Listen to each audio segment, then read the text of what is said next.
5 berita terpopuler hari ini Selasa 2 Desember 2025 di Bloomberg Techno/5. Yang pertama, profil tambang emas Martabe yang dituding perparah banjir sumut. Tambang emas Martabe milik PT Agincourt Resources atau PETAR di Kabupaten Tapanuli Selatan, Sumatera Utara dituding walhi memperparah banjir di provinsi tersebut. Tambang yang beroperasi sejak 2008 ini diduga berdiri di lahan ekosistem Batang Toru. Menurut konsesi PETAR dan pemerintah, area operasional tambang terletak di Kabupaten Tapanuli Selatan seluas 509 hektar per Januari 2022. Selain emas, tambang Martabe juga melakukan penambangan biji besi. Bahkan sepanjang 2024, PETAR mencatatkan penambangan biji sebesar 6,9 juta ton, naik 21% dibandingkan tahun sebelumnya yang sebanyak 5,7 juta ton. Di sisi lain, perusahaan juga melakukan eksplorasi di area Martabe dan regional. Sepanjang 2024, perusahaan melakukan pengeboran 37.200 meter.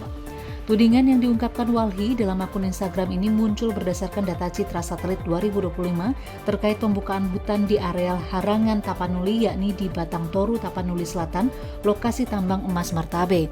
Menurut walhi, lokasi tersebut seharusnya merupakan benteng alam jika hujan terjadi, namun beralih fungsi dan membuat ekosistem terganggu.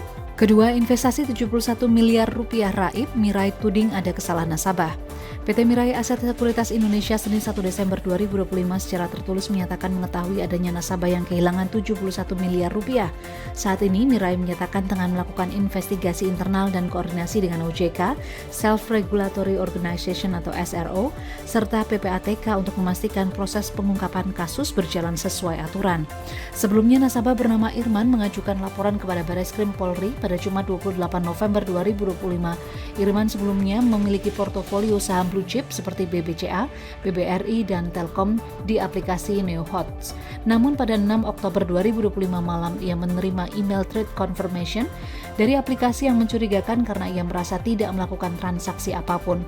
Irman kemudian kehilangan portofolionya di saham-saham blue chip dan diduga dialihkan untuk membeli aset lain yang tidak pernah ia ketahui maupun setujui. Kuasa hukumnya, Krisna Murti, menyebut bahwa saham yang dibeli tanpa persetujuan tersebut adalah saham film yang dinilai sebagai transaksi tidak wajar dan di luar keinginan kliennya. Ketiga, perusahaan tambang Australia kira eksplorasi emas.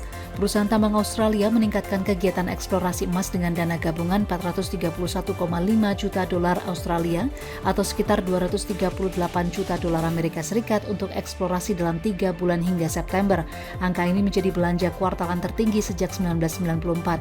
Hal ini dilakukan seiring lonjakan harga yang mencapai rekor tahun ini. Rally harga emas telah lebih dari 2 kali lipat dalam beberapa tahun terakhir, dipicu oleh ketidakpastian perdagangan dan geopolitik di bawah Presiden Amerika Serikat Donald Trump. Bank sentral dan investor retail turut memborong emas batangan yang juga didorong oleh apa yang disebut sebagai debasement trade ketika investor menghindari mata uang dan obligasi pemerintah karena khawatir defisit fiskal akan menggerus nilainya. Keempat, Wall Street melemah, Bitcoin anjlok usai BOJ isyaratkan pengetatan.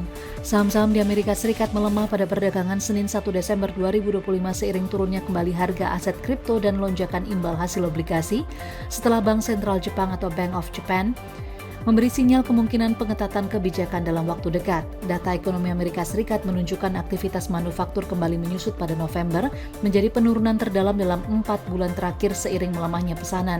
Kondisi ini menandakan bahwa sektor manufaktur masih kesulitan keluar dari periode lesu yang berkepanjangan. Saham-saham yang terpapar aset kripto ikut jatuh setelah Bitcoin turun di bawah 86.000 US dollar, menggiring token-token besar lain melemah. Saham Coinbase Global Incorporation dan Mara Holding Incorporation masing-masing turun setidaknya 2%. Kini pasar tengah tertuju pada perubahan kepemimpinan di The Fed setelah Trump kembali menyodorkan kandidat untuk memenuhi keinginannya terkait bunga yang lebih rendah. Kelima, KPK tahan 2 tersangka korupsi proyek DJKA Medan. KPK menahan 2 tersangka dugaan tindak pidana korupsi pengaturan pemenang pelaksana proyek dalam pembangunan dan pemeliharaan proyek jalur kereta api atau DJKA di wilayah Medan. Mereka ialah ASN Direktorat Keselamatan Perkeretaapian DJKA Kementerian Perhubungan dan pejabat pembuat komitmen di Balai Teknik Perkeretaapian Medan 2021 hingga Mei 2024 Mukhlis Hanggani Capa, serta seorang wira swasta bernama Edi Kurniawan Minarto.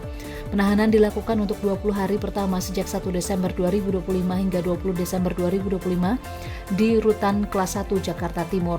Dalam kasus ini, Muhlis bersama staf melakukan pengkondisian lelang paket pekerjaan pembangunan emplacement dan bangunan stasiun Medan tahap 2 atau JLKAMB di bawah kewenangannya sebagai PPK. Sementara Edi diduga berperan sebagai makelar dalam lelang. Keduanya diduga mendapatkan uang dari seorang bernama Dion Renato Sugiarto senilai 1,1 miliar rupiah yang diberikan pada 2022 dan 2023 secara transfer maupun tunai untuk Muhlis, sementara Edi mendapatkan 11,23 miliar rupiah yang diberikan pada September hingga Oktober 2022 secara transfer. Itu dia 5 berita terpopuler pilihan Bloomberg Technos hari ini. Ikuti terus update selanjutnya di www.bloombergtechnos.com.